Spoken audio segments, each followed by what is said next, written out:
Hello po mga kababayan, balik po tayo. This is Nancy Bicolana. Pag-usapan naman po natin itong nabanggit ni Bongbong Marcos sa SONA niya tungkol po dito sa pananagutin niya, paiimbestagahan niya yung mga kumbaga, yung mga naging flood control na guni-guni at di napakaganda mga kababayan pakinggan, di ba? Pero sa totoo lang po, mukhang para sa kanya lang naman ang karamihan dito eh. Parang ano ito, pinababango lang ba niyang sarili niya? Kasi para sa akin, 3 taon ka na dyan eh. Since 2022. Di ba? Kalahati ng 2022 nasa iyo na. At ang isa pa mga kababayan, yung mga karamihan sa atin, mga kababayan natin, nagsisigawan na since 2024 pa ang budget, di ba? Na pinupunan natin. Bakit nagkaroon ng akap? Bakit nagkaroon ng na alleged na pinaiikot na katulad noon yung ano ba yun? People's Initiative na mayroong mga pinamimigay na pera, di ba? At saan mga galing yung mga yun? Tapos biglang lalo nang nagkaloko-loko yung budget sa 2025. Since 2024 pa naman nag-iingay na po ang taong bayan tungkol dyan. Hindi nyo pinapansin. Ang naririnig namin sa inyo noon ay maraming maayos naman.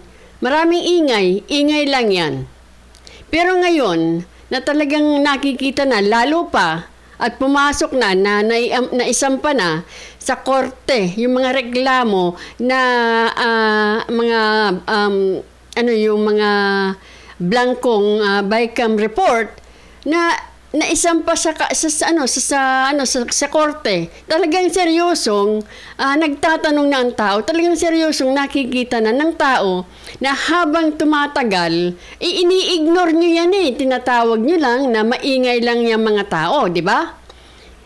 Tapos ngayon, 2024, meron kang ipinagmalaking 5,500 flood control na natapos na at sinabi mo pa na pagkadami-daming basura pa ang nilinis na ng maraming barangay. Pagkatapos, biglang dumating si Karina, lumabas lahat ng basura. Pagkatapos, yung flood control na sinasabi mo, hindi na-control ang baha. Tapos ang sinasabi mo lamang, na-overwhelm yung mga flood control. Nasabi mo pa na binangga ng barko ang flood control. Hindi mo man lang sinasabi aling parte. Sa dami po ng sinabi mo na 5,500 flood control, wala ka man lang sinabing alin yung binangga, gaano karami yung binangga. Tapos, sinisi mo na naman yung mga basura na samantalang na ipagmalaki mo na. Now, magsasalita ka ngayon na sasabihin mo, na hahabulin mo or pananagutin mo yung mga nagkaroon na yung mga flood control na parang guni-guni lamang. Yung mga kababayan, ito po ay narinig na natin lahat. Narinig na natin na paiimbestagahan niya, ipapapublish niya para malaman ng tao kung sino-sino sila. Pero sa sinabi mo pa na mahiya naman kayo sa mga nalulubog na bahay, something to that. Pakinggan po natin ito bago tayo pumunta doon sa topic talaga natin. Ito po mga kababayan, hinimay-himay po kasi ni Sir Ted Filon ang perang pondo dito lamang po sa administrasyon na to. Malulula po kayo mga kababayan, hinimay-himay po niya. Pero bago tayo pumunta doon, balikan natin yung sinabi ni Bongbong Marcos. Kasi ano na naman ito, di ba? Puntahan natin siya. Ito po. Pakinggan natin to and then titingnan natin kung gaano mahihilo kayo, malulula po kayo sa laki. Hinimay-himay po ni Sir Ted Filon. And salamat po sa paghimay-himay, Sir Ted Filon. Kamakailan lamang, nag-inspeksyon ako na at sa naging epekto ng habagat ng bagyong Krising, Dante at Emong. Kitang-kita ko na maraming proyekto para sa flood control ay palpak at bumuho. At yung iba, guni-guni lang. Huwag na po tayo magkunwari. Alam naman ng buong madla na nagkakarakit sa mga proyekto.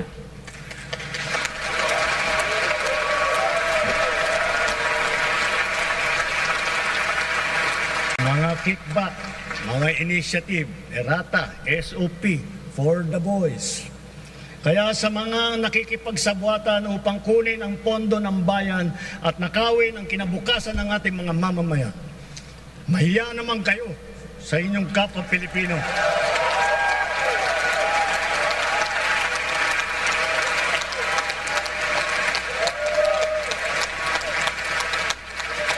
Mahiya naman kayo sa mga kabahayan nating naanod o nalubog sa mga pagbaha. Mahiya naman kayo, lalo sa mga anak natin na magmamana sa mga utang na ginawa ninyo nang binunsan nyo lang ang pera. Ha? Sa mga utang na ginawa ninyo? Ikaw hindi nangutang? Kasi ito na naman siya mga kababayan eh. Parang nagsishift na naman siya ng blame eh. Para sa akin, sino ang huling lumagda ng pundo? Sino ang huling lumalagda? Hindi ba siya? Hindi ba niya binasa? Tapos kung sino-sino ang ituturo niya, hindi ba niya alam? Siyang presidente eh. Siya, nasa kanya ang huling pagpirma para maipasa yung budget na yan. O sino na naman ang sinasabi niya ditong may kasalanan? Yung iba, pero hindi ikaw? Sino bang presidente?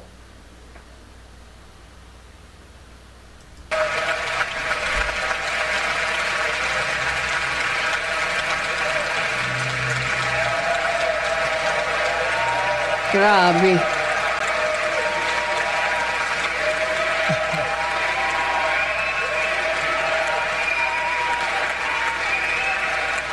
Para hindi na maulit, so that this will not happen again. First, the DPWH will immediately submit to me a list of all flood control projects from every region that were started or completed in the last 3 years. Second, the Regional Project Monitoring Committee shall examine that list of projects and give a report on those that have been failures, those that were not finished, and those that are alleged to be ghost projects.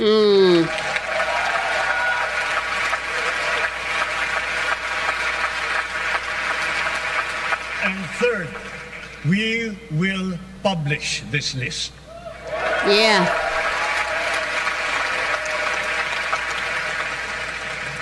Isa sa publiko natin ang listahang ito.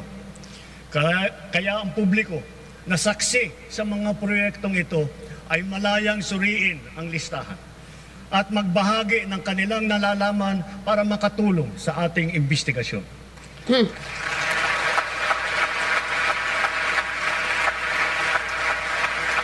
At the same time, there will be an audit and performance review regarding these projects to check and make sure and to know how your money was spent. Wow.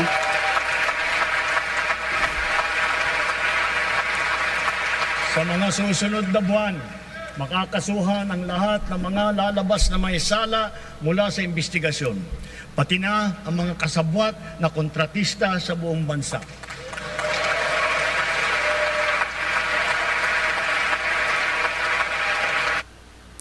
Sa mga susunod na buwan ha, baka mamaya yan, Duterte na naman. Kailangan malaman ng taong bayan ang buong katotohanan. Kailangan may managot sa naging matinding pinsala at katiwalian.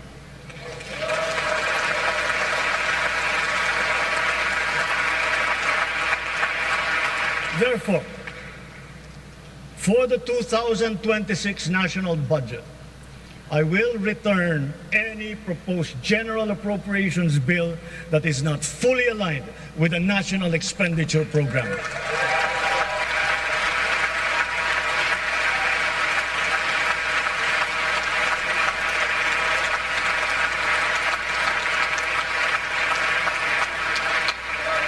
And further, I am willing to do this even if we end up with a reenacted budget. Wow. Hindi ko aaprubahan ang kahit anong budget na hindi alinsunod sa plano ng gobyerno para sa sambayanang Pilipino. Mga kababayan, sa paghantong natin sa kalahati ng termino ng administrasyon, susuong tayo sa susunod na 3 taon. Dala-dala sa aking puso ang mga leksyon na natutunan ko mismo mula sa inyo. Ito ang nagbibigay sa akin ng bago at pinag-iba yung gana sa trabaho, sigla sa serbisyo at dedikasyon sa Pilipinas. After 3 years. Hindi po ako nag-ano, kaya lang talagang after 3 years, nasigaw ng sigaw ang mga tao. Nasaan ang pera? Nasaan ganito? Bakit kayo nangungutang? Ba't pa kayo nagbenta ng gold? Wala kayong maipakita. Wala tayong maraming infrastructure na ipinangako mo na build more. 1 million pabahay a year. Wala. Walang trabaho ang taong bayan. Daming naghihirap. Daming utang. Nasaan po ang resulta ng mga inutang, binintang gold reserve at mga kung iba-iba pa, 'di ba? Huwag nating hayaang malihis ang ating pagtuon at pagtahak sa landas ng kaunlaran dahil nasa abot tanaw na natin ito. Alin? Ito ang ating dapat na pagtulungan. Ito ang ating dapat na pinagtutunguhan. At kayang-kaya natin ito marating at maisakatuparan. Mga kababayan, tutuloy na po tayo dahil medyo nakakahilo po itong tingnan. Pakinggan po ninyo. And by the way, yung sinasabing kailangan ng magsumiti sa kanya ng mga listahan ng tungkol sa flood control at kung ano-ano pa, isusumiti na raw. Ito si Bunuan, mga kababayan. Ang dami niyang mga parang kumbaga naguhugas siya ng kamay. Hindi ba pinagmalaki niya noon na ang kanilang natapos na ay 9,856 something flood control. Pero habang binabaha ang bansang Pilipinas, doon niya pinagmalakihan bago pa magkaroon ng I think bago ito magkaroon ng SONA. Isa pa mga kababayan, now ang sinisisi niya ay dahil nga ito nga sinabi na nga ni Bongbong Marcos na may yung mga flood control na parang guni-guni, ghost project in blah blah blah. Ngayon ang sinasabi ni Bunuan, sinisisi niya una ang malakas na tubig, malakas na ulan.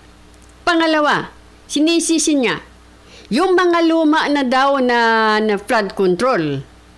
Yung mga basura ang sinisisi niya. At yung mga infrastructure na po na nakatayo doon sa parang kumbaga daluyan ng tubig o na illegal na dapat ay hindi tinatayuan ng building.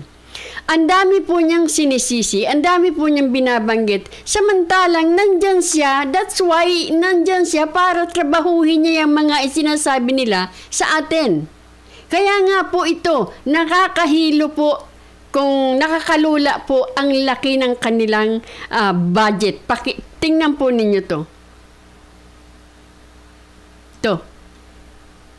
Hinimay-himay po. Mahaba ito pero ito lamang pong paghimay lamang ni Sir Filon, Ted Filon ang ipakita natin sa inyo. Pakinggan nyo to. Datapwat, Ang problema po sa baha ay totoo namang minana lamang ng kasalukuyang Marcos administration. Okay. Tuloy, sir. Baha ay totoo namang minana lamang ng kasalukuyang Marcos administration. Pero sa panahon ni Marcos Jr., ang may pinakamalaking nailaan na Ayan. pondo sa flood control. Mm. Sa amin pong sariling pagsasaliksik at pagtukoy sa partikular na budget allocation sa panahon ng panunungkulan ni Pangulong Marcos Jr. Ayan. mula 2022 hanggang sa kasalukuyang taon ng 2025, Ayan.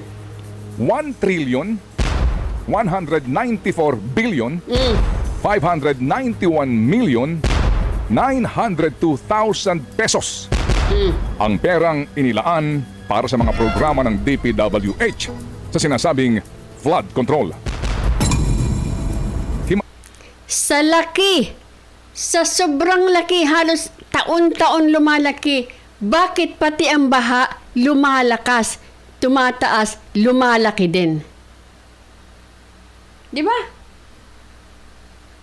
Po natin ang mga ito hango sa probisyon ng General Appropriations Act. Taong 2022, kung saan nga po sa kalagitnaan ng taon ang simula ng panunungkulan ng Pangulong Marcos Jr., sa ilalim po ng Flood Management Program, ang pondo ay 128.97 billion pesos. Pero maliban dyan sa Flood Management Program na probisyon sa budget, may ilang pang nakasingit na probisyon gaya ng maintenance, repair, and rehabilitation of flood control and drainage systems, structures, and related facilities sa halagang 1.06 billion pesos. Sustainable Infrastructure Projects Alleviating Gaps o SIPAG. Flood Mitigating Structures Protecting Public Infrastructure/Facilities, halaga 62.93 billion pesos. Basic Infrastructure Program o BIP na halos pareho din ng SIPAG ang probisyon na nagsasabing Flood Mitigation Structures Protecting Public Infrastructure/Facilities, halaga 16.66 billion pesos.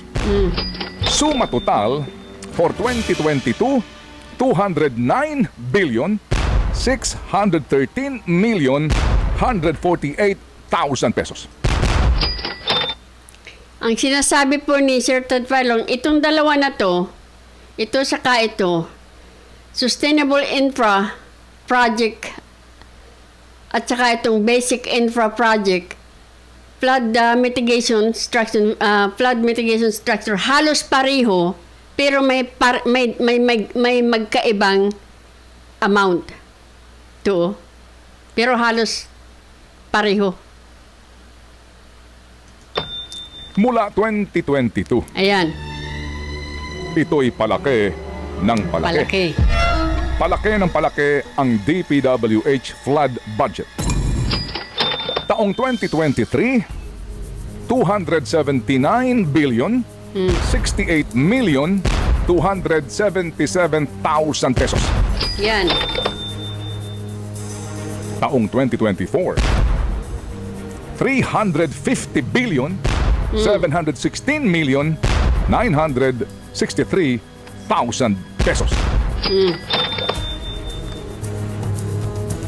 Taong 2025, ngayong taon, 355 billion 193 million 514,000 pesos. Yan. Suma total, 1 trillion 194 billion 591 million 902,000 pesos sa loob lamang apat na ito taon. ng 4 na taon. At sa budget na Trillion. yan, 107 billion 202 million 610,000 pesos ang napunta sa DPWH Metro Manila. Sa NCR lang. Himayin po natin ang budget na ito na inilaan para sa National Capital Region. 2022, para sa flood management program kung saan kasama raw ang construction/maintenance of flood mitigation Dami, structures and drainage systems, pati na ang construction/rehabilitation of flood mitigation facilities within major river basins and principal rivers, 19.37 billion pesos. Yan. 2023. Sa ilalim pa rin po ng flood management program, ito ay Sa Manila, ha? 17.33 billion pesos. 2024, 23.11 billion pesos. 2025, 26.84 billion pesos. Pero, sandali lang ha. Maliban dyan, mayroong taon-taon pong binabadgetan ang flood control. Sobrang laki. Bakit naghihirap pa rin tayo sa baha? Yan ay flood control lamang na pundo. Hindi pa kasama dyan yung sinasabi ni Mayor Magalong, yung cat-eye, yung mga nasa gitna ng kalsada para makita mo pag sa gabi. Yung pang sinasabi niyang yung netting, yung naglalagay ng net para hindi magbagsakan yata yung mga loose rocks at iba pa. Sobrang nakakahilo. Nakakalula. Sa dami ng pera, hindi nila maayos ang ating baha. Ito pa. In addition, sabi nito ni Sir Philon, in addition, ibang mga nakasingit sa DPWH NCR flood budget. Ang mga ito ay maintenance, repair and rehabilitation of flood control and drainage systems, structures and related facilities. Sustainable infrastructure projects alleviating gaps o SIPAG, flood mitigation structures protecting public infrastructure/facilities. Basic Infrastructure Program, BIP, na halos pareho din lang naman ng SIPAG ang nakalagay. Flood Mitigation Structure Protecting Public Infrastructure/Facilities.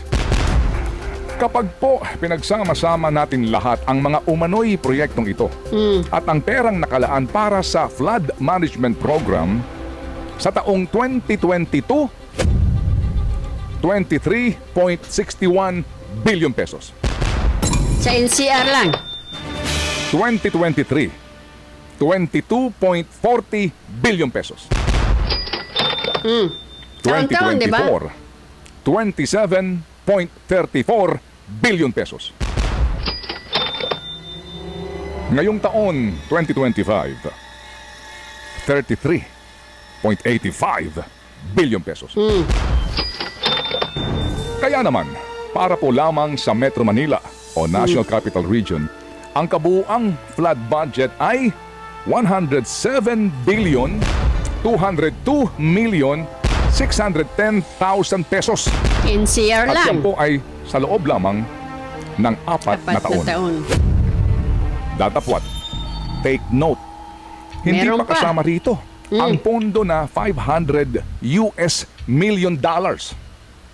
Nakatumbas po ng humigit kumulang 25 billion pesos para sa Metro Manila Flood Management Project na inutang po ng gobyerno sa World Bank at Asian Infrastructure Investment Bank noong 2017, panahon ng Duterte administration. $84.79 million po ang counterpart ng Philippine government sa utang na ito. 7 taon ang implementasyon ng proyekto na dapat nga sana'y tapos na. Sasabihin niyo na naman, Duterte yan. Meron nga eh. Tuloy-tuloy nga yan eh. Dapat tapos na pala yan sa 2024. Nagpa-extend pa itong administrasyon ni Bongbong. So ayaw niyo magtrabaho, may pera naman ah. Umpang 2024. Pero humingi ng 2 taon na extension ang pamahalaan ng Pilipinas, kung saan ang bagong deadline ay November 2026. Sa nasabing Metro Manila Flood Management Project, dapat makapagpatayo ng bagong pumping stations, subalit, sa report nga mga kapatid ng World Bank mismo, mula sa bilang na 20, naging 4 na lang ang bagong pumping stations. Tinukoy sa report ang iba't ibang mga suliranin na naman na kinaharap sa pagtatayo ng pumping stations kaya hindi ito natuloy. Hindi ba? Lagi po silang may dahilan bakit hindi natutuloy. Di ba? Laging may dahilan. Pero hindi natin narinig yan nung panahon ni PRRD. Sasabihin niyo naman bakit kinukumpara? Ay kasi nga po nangyari. Kung pwede pala na wag nang magreklamo, pwede rin nilang gawin yan. Noon kasi, ang issue noon ay mga right of way. Pero hindi naging issue dahil nga po ewan ko how, pero nagawa. Ngayon, ang daming reklamo. Kaya hindi matapos. Pag puro reklamo, ang gagawin mo na lang, magturo ka na lang. Or sisihin mo na lang si basura. Sisihin mo na lang yung lumang flood control kahit na po nakakalula na ang budget ninyo. Di ba? Ito ba ang dahilan? Gusto ninyong alisin si Tatay Diggs para hindi na maalala na lahat ng ito ay posibleng mangyari? Political will. Sa 36 na orihinal na plano na pumping station sa Metro Manila, isa ang naayos at isa ang hindi na pinatakbo. Sa 34 na natirang pumping stations, sinasabi rin po sa naturang report na 15 pumping stations ang upgraded. 14 naman ang nagpapatuloy ang rehabilitasyon. At sa December 2025 pa ang inaasahang tapos nito. Habang ang 5 na natitira ay matatapos naman daw sa unang bahagi ng 2026. Ay oo nga pala. Ayan pa. Para ngayong taon na 2025, ang MMDA ay meron ding sariling budget para sa Metropolitan Manila Flood Control Program na nagkakahalaga ng higit sa 601 million pesos. My. Noong nakaraang taon, 455.85 million pesos. 2023, 351.78 million pesos. At 2022, 1.41 billion pesos. Wow. Again, take note, ito po ay over and above sa mga nabanggit ko ng pondo. Yan pala sinasabi ko. Ayan ay may additional pa pala. Ito pala yung additional. On top of na doon sa 1 trillion 15 billion something million. In addition pa pala itong pondo ng MMDA. So grabe mga kababayan.